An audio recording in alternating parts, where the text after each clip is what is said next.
All right, hello.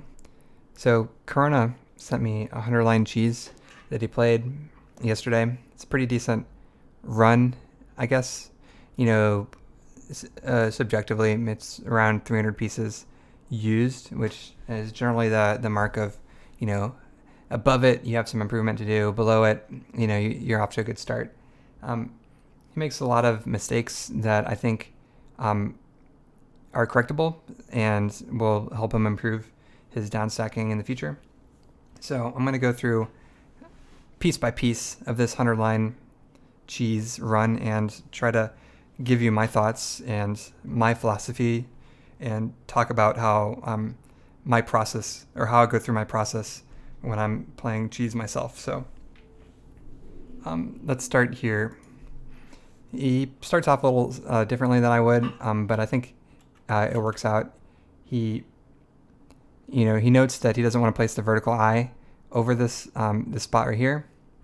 That's something at the note. Eyes, you generally don't want to put them vertically in 100-line cheese, or in downstacking in general, because it basically, if you have like a vertical eye here, then you have to clear out these 4 lines before you can start attacking the next piece. So placing on the side is generally safer because the holes are generally more solid on the side, and you're never gonna. I mean, you're gonna have spots where you just need to use an eye, in placing it flat isn't going to be very helpful. So putting it off to the side gives you sort of like a safety net. Placing it vertically in the center, only in some cases when you have it planned out how you're going to attack it. So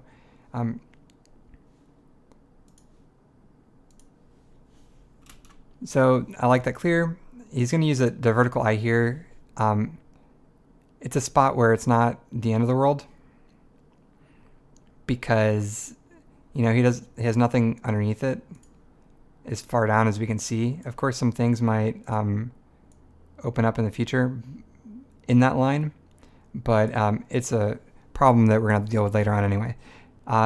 Alternatives without using this, you can lay it flat and then go for a ZO, but it's not the worst play here, I don't think. Now, it does get him into some trouble here because it sort of splits the field, and it sort of blocks the parity of the left and right side. So you can see him get into some trouble here. He ends up playing for skimming out these 2 lines, which is fine, I think. He doesn't leave himself anywhere to go with this, so maybe placing the O off on this side, and then playing the I there gives him a spot to place. It's kind of hard because seeing the L there hasn't been an issue until then. So it's like, the O, the I, and then the Z might be useful. But if you see, he ends up getting in a spot where he doesn't have anywhere to play either of his active pieces. So I'm going to call the hold also an active piece because it's sort of usable in this scenario. But you can hold the L here and then use the only place you can use any piece is placing the Z there, and that doesn't really identify the crux of the issue because attacking down isn't going to be very easy either way. You're not going to be able to. Maybe you can do an I there, a flat L, but then you can't use this next L. You need to wait for another I or a J, and you don't have any of those coming. So he's kind of not in a good spot, and he does something that it's kind of hard for me to just blindly go into these where you just clear it like this. I always, it's part of my philosophy to sort of avoid these self-made holes. Because it's not just one hole, it's like 2 holes if you count the second one, even though that's open. It's sort of like it could be a potential hole and stuff. So I don't really see that when I'm looking. So I think it ends up working up pretty well from him here. But I probably would have been stuck in this, and I probably would have restarted the game. So he ends up getting through this pretty decently. I probably would have. I see these. So part of my philosophy is if I see a common situation, which is you have basically a slot for a T and then a little notch underneath it. So I think this is a common situation in downstack. One of the things that I found, or one of the solutions I found that always or typically works really well in these situations, not always, but is sort of like an S and an L combination. It sort of makes this flat, and then you can sort of skim it out going forward from there. And so when I see this situation, I'd be trying to play for that. And what he does is plays it slightly differently. I think it works out okay here. Okay, so he skims it out, and then he plays like this. So that's one line higher than what I would have tried to get through. That doesn't, just because I try to get through doesn't mean it would work out. So I'm not I don't look too far in the future. I look maybe at a depth of 4 lines, and then I look maybe 4 pieces. I can see the other ones in my peripheral, but you don't know what's coming next, of course. So I think playing it like this is basically what you have to work with. I think he does this okay. Again, I'm seeing the same thing I said earlier, where I have the T block, and then I have the one underneath that. So I'm going to be trying to look to the future where I have a Z and an L, sorry, a J, and then where I can play the same, where I can play like the same combination where I have the Z and the J, if I can clear through this one line. So he has one J where it's natural to commit it here. I think that's fine. Let's see what he does. So he ends up using his one of the Z's over there, which is fine. He has another one here. He doesn't have another J coming up though, so playing the skim here I think is okay. So when my part of my method of going about this is I identify my best case scenario, and if it's not working out, or it's not working out fast enough, you can compromise. And I think this is a good skim he does. I think even the choice of the hold here is fine. I might not have held here, but I think it's actually smarter to hold here. I might have done the J down there, but I think it actually works out pretty nice what he did, where you can go like this, then you have a natural T spot open up and skim it out really nicely.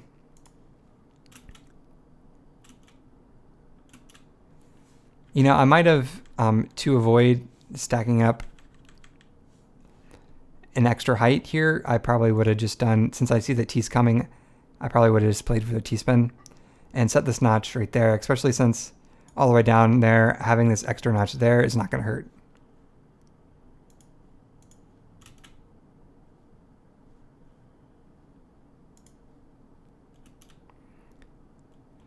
See, now having it skimmed out, it's not as neat as it was before.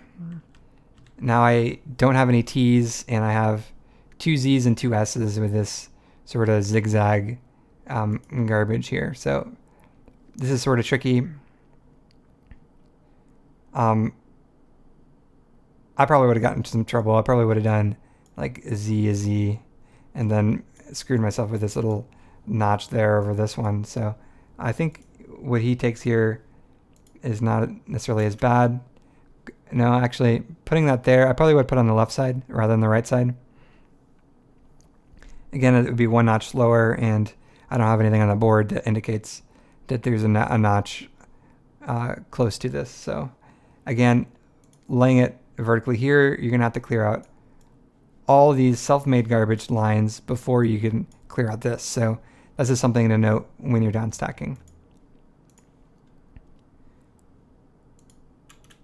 So again, he's staggering this. It's one of the tougher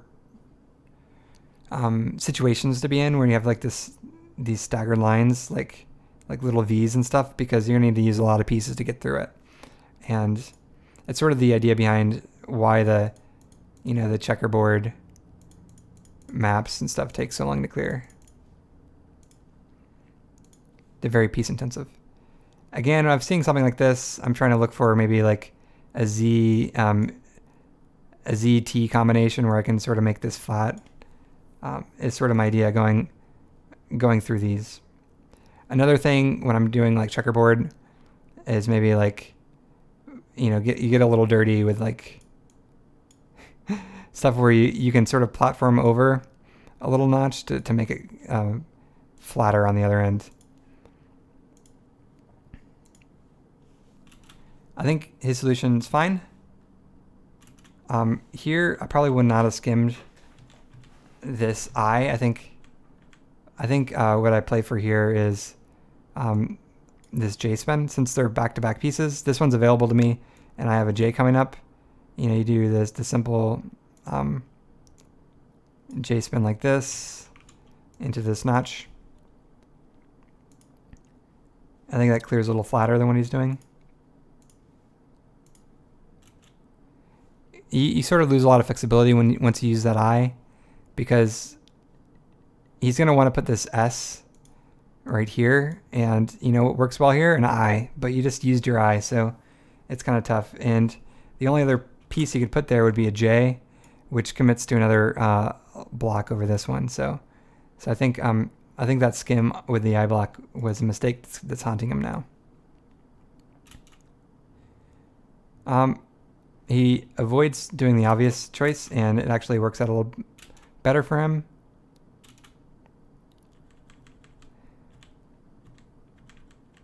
This is a little tough one because you're not. Do you use the I there, or do you use the I where he uses it here? I think he chose the right one, but getting through this with these pieces isn't very neat either way. So I think he's gonna have to get through this height anyway. So I think trying to do that in the best way should be his priority. So let's see what I would have done. I probably would have played for the L being flat here. So I probably would have done maybe like a forecast T-spin where I'll maybe drop. I use this. Well, let's see what the let me go back a little farther. So let's say I commit to this this height, or I want to clear this. So then I use my hold, then I have an L and hold, and then drop the J there. I probably unhold this L so I can hold the block, and then do the T-spin, place the O there, and then I sort of have this flat cleared out. That's what I see when I'm in this situation. So let's see what he does. Doing this, he's limiting himself to another L, which is coming up, which is okay. Again, I think his situation might be even better than what I did. So you can just do the J there, the L, and then drop this where that is, and then T-spin. He held the O. I think that's even cleaner because my notch would have been right there. His notch is right there. His notch would be better going down where I'd have to deal with that. So it's not a huge difference, but I think going for this forecast T-spin is the play here. It's not that bad what he did. Maybe it's like a one-piece difference.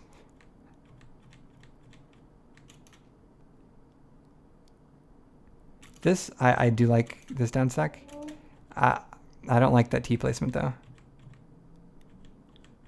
It was good until that point. I probably drop the S there. Maybe I'm probably going for a little combo where it's like, continue with this and then maybe do like T O.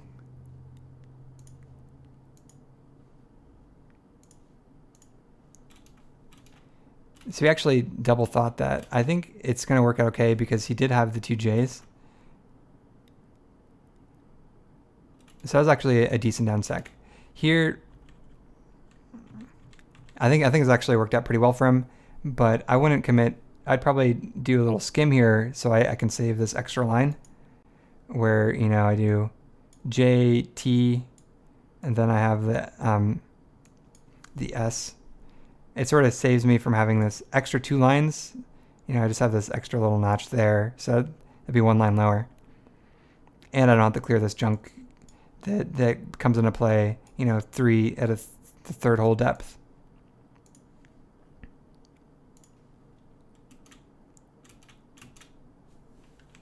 Again, I see this. This is the same situation I was talking about with sort of like the space for the, sort of the space for the, you know, the T block, or sorry, not the T. Oh yeah, and yeah. The situation is where you sort of have the T block and then a little hole there. So remember, that's the same one I was talking about earlier. So I see that, and I see that I do have a T and sorry, an S and an L coming up. So that I'd be going to put that. I'd be, you know, I'd be looking forward to utilizing that. He does it a little differently, which I think reduces the flexibility a little bit. See, I probably wouldn't, my solution wouldn't have covered this, which is at a 2 hole depth. It might not come back to bite him, but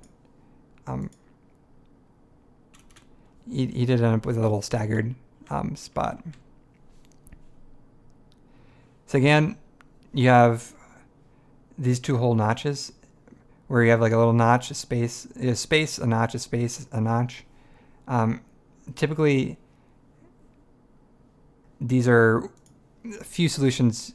You can do TL, you can do the converse TJ,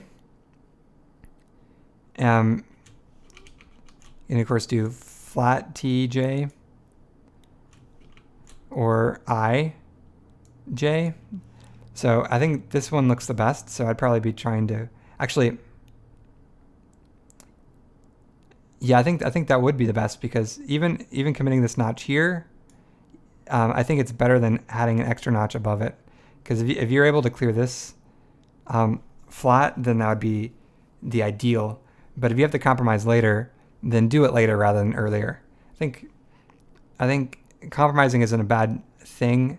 I think just pushing it off as much as you can is the best way to go about downstacking. You can compromise if you have to, but don't do it until you're sure that you have to compromise. He ends up having to use this I block over this second hole, which gives you 2 extra lines from what I was talking about earlier. Just give me a second, water.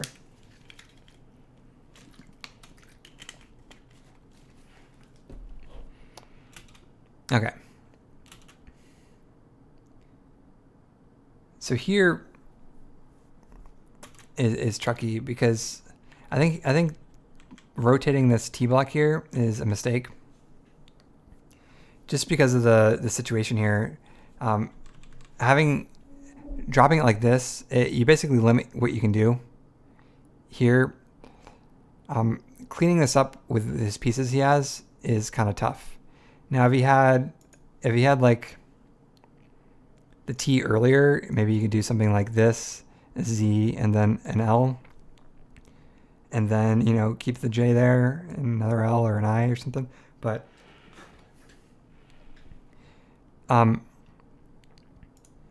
it's basically a tough situation, because there's only really like 1 or 2 really clean ways to get through it. Now, if you left it flat,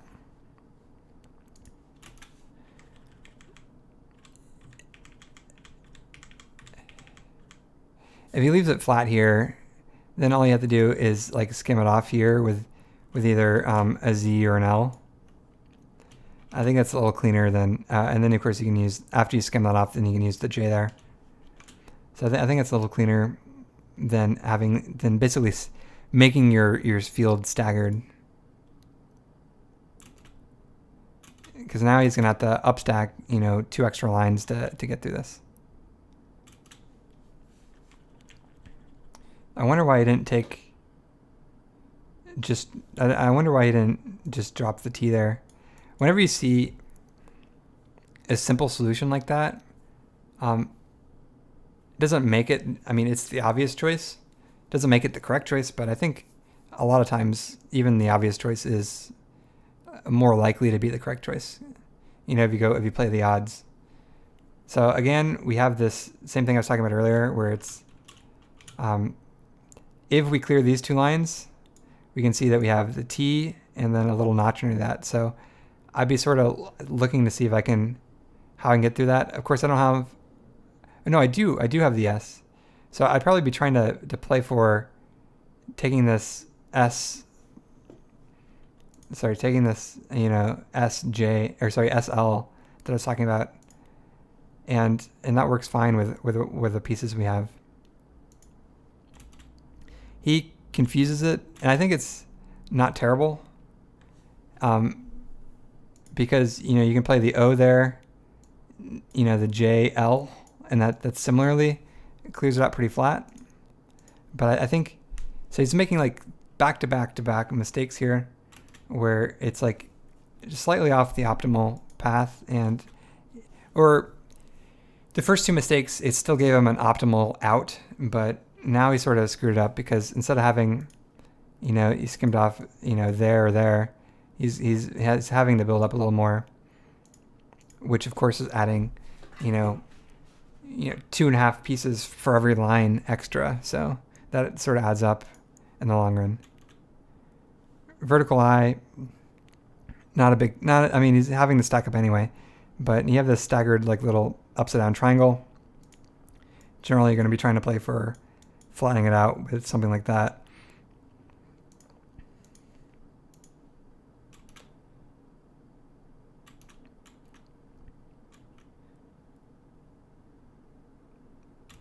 I think he gets to that pretty well.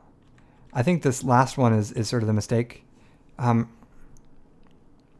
Wasting eyes, or remember, vertical eyes in the interior is sort of a last ditch effort. And you note that you can similarly clear through this line with a J block, and he has the J block right next.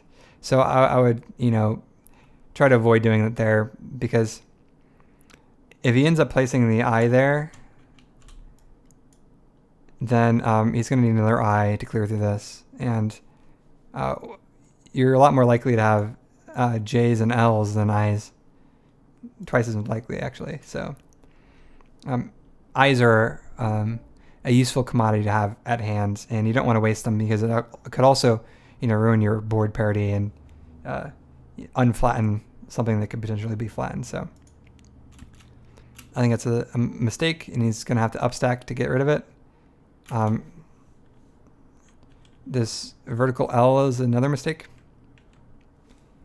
If you look here, your priority should be clearing the next 4 lines, and sort of how do you plan that out in your head.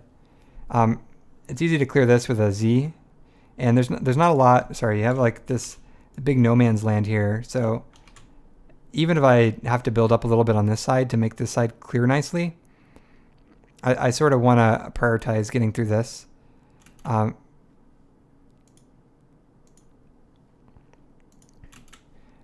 Adding these extra notches is sort of going against that. Now I have to clear this many before I can even, get to this part. So it's a lot tougher, and extra, 5 blocks minimum added because of that.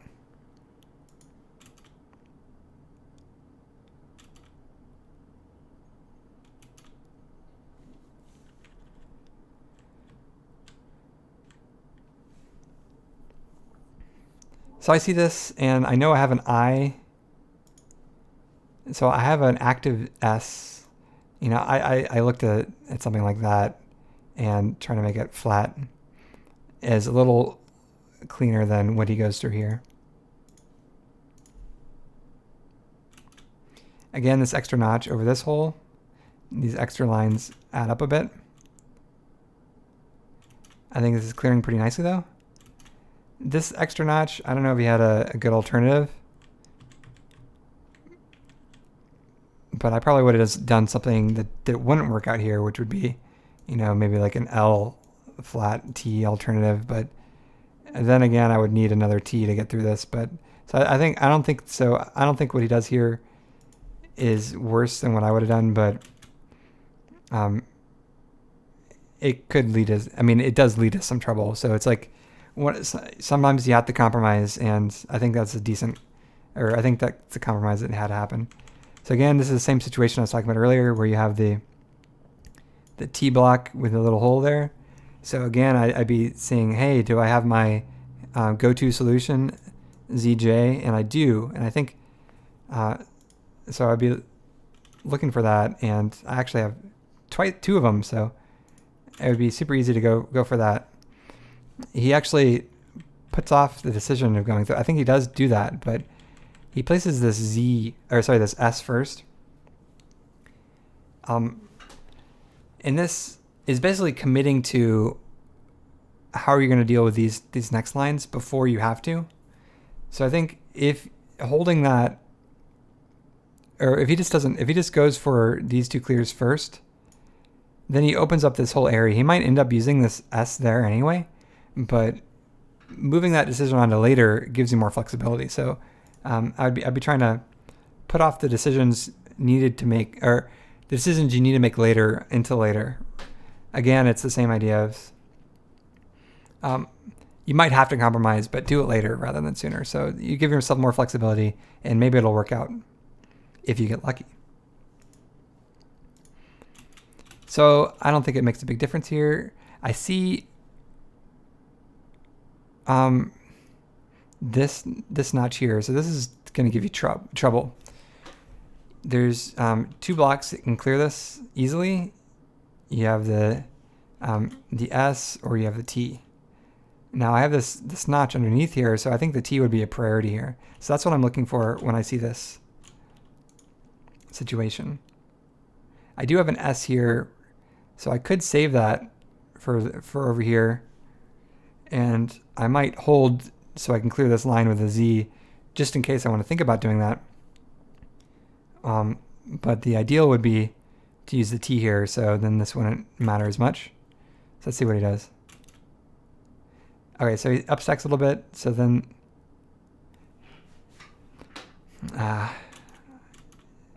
again, it's the priority would be these next four holes. So how do I clear these next four holes as efficiently as possible? I have this no man's land again. So I don't mind upstacking over here, but upstacking over here doesn't need to be the cleanest, as long as I can deal with this as efficiently as possible. So I'd probably be using the T there. Yeah, I think I play for the T there, and then you do something like I, J, while just tossing these over here. I think that's a better solution. It ended up working out fine. This is neat. I don't mind that T, even though it's over that. There's ways to get around it.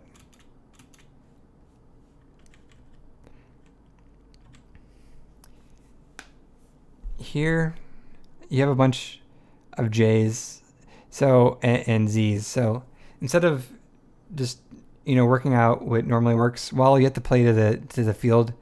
So I'd probably be doing something like TS, and then you can do like a J, and see how that clears up, rather than waiting for the perfect S there, or the perfect Z there. No, yeah, the perfect S. Like he does. I think it's fine.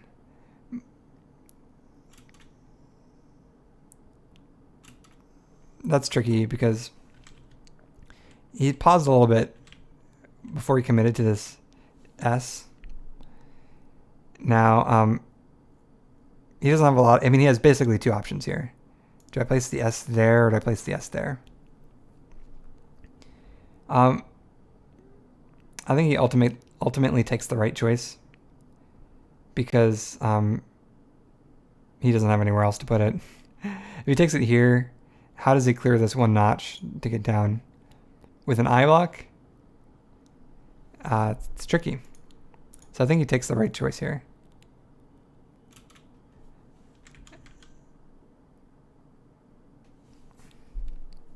I might play this a little differently. I might go for like ZL and then try to lay this flat, like, you know, ST.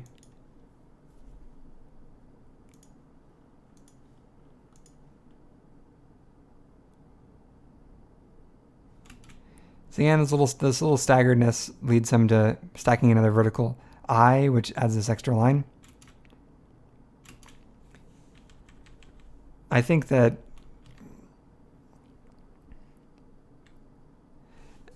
I do like, you know, doing these T spins where you have a T and then if you have an O next to it, it makes it really flat. So I do see that.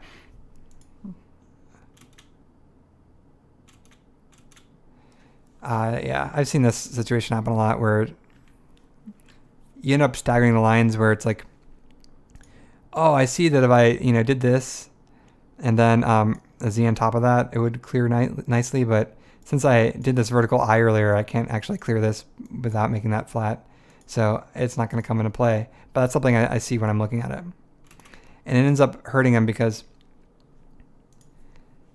now he has two spots for a T block. He does have two T's, but using them in the correct in these spots is going to be tough. You know, something like that. Compared to these Z's and S's, it would be ideal because he has these notches coming up, and doing it vertically there, having the notches, these spots are both deeper. So I'd be trying to prioritize using T's in either of these positions, or both of them if ideally. And I think he does get through that pretty neatly, but he does make the same. You recognize this situation? See, this is, you know, what I'm talking about. Like, I try to find situations that pop up a lot. And in this case, it's the same T with the under notch. And then, you know, different pieces work well with them. You know, of course, depending on the situation, you could just drop a flat T in that, but then you have sort of like the staggerness there. So then what works well after that would be maybe, oh, an L, and then, but, you know, this generally clears really neatly across all situations. So it's more useful in most situations. You don't have to think too hard about it.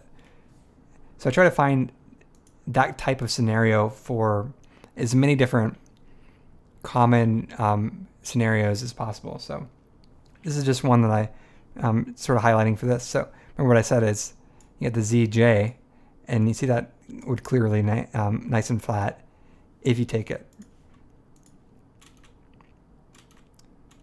But you end up going several more pieces to basically do the same effort, and where mine would have been 2 lines less than this. So you have 2 extra added lines.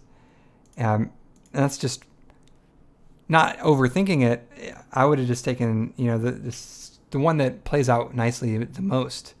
And it would have worked out well in this scenario and the other scenarios as well that we talked about. So I think that's something to be looked at. Oh, this is... So I see this, and I know that this notch over this is trouble. So I'm like, how can I get around this? I don't know if you can, because you're limited by this. So I would probably done something. I don't know. I think this ends up being what you have to do, actually. You know, sometimes you can see it better in the game rather than outside of it, because you try to look for when you're watching back, you try to find the ideal case, and sometimes there just isn't one. Again, dropping this flat would block this future hole.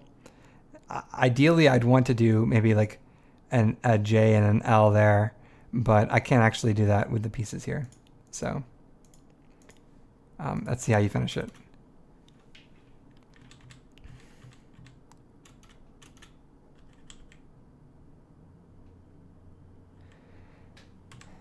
I see this, and I see that I have the I coming up right away, and I really want to skim this so I can just drop the J there.